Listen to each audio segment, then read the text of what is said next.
100 గొర్రెలు మీ దగ్గర ఉండగా ఒకటి తప్పిపోతే దాన్ని విడిచిపెడతారా?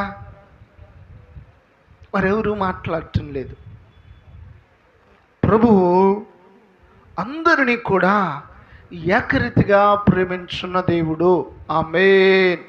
చప్పట్లు కొట్టి దేవుని గణపరుస్తాం. పరమేశ్వర్ సభీ కో Prem కర్తే high.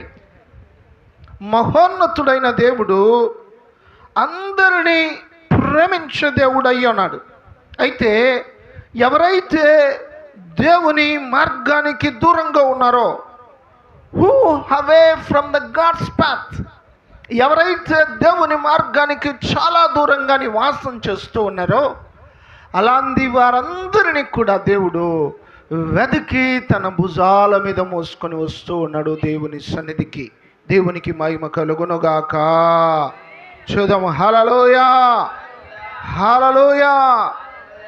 Great joy in heaven, one sinner turning back to God and who repent for his sins. ఎవరైతే తమ పాపాల గురించి పశ్చాత్తాపడుతూ దేవుని యొద్దకు వారు సమీపిస్తూ ఉండగా పరలోకమందు ఎంతగానో సంతోషం ఉండటాన్ని మనం చూస్తూ ఉన్నాం. మారు మనస్సు అక్కరలేని 99 మంది నీతిమంతుల విషయమై కలుగు సంతోషము కంటే మారు మనస్సు కలిగిన ఒక్క పాపి విషయమై పరలోకమందు ఎక్కువ సంతోషము కలుగును. ఆమేన్. చూద్దాం. హల్లెలూయా, హల్లెలూయా.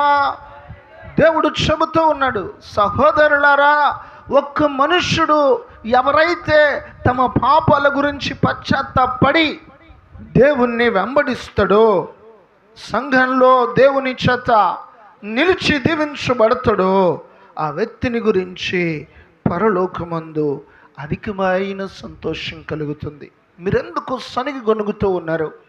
వారి దగ్గరకు నేను వెళ్ళుట ద్వారా, వారు నాతో ఉండుట ద్వారా, వారితో నేను కలిసి భోంచేయడం ద్వారా, వారు దేవుణ్ణి ఆరాధించడానికి ఈ యెరూషలేము మందిరానికి కలిసి నాతో నడుస్తూ ఉండగా ఏం కలుగుతుంది అంటే పరలోకమందు అధికమైన సంతోషము కలుగుతుంది. హల్లెలూయా.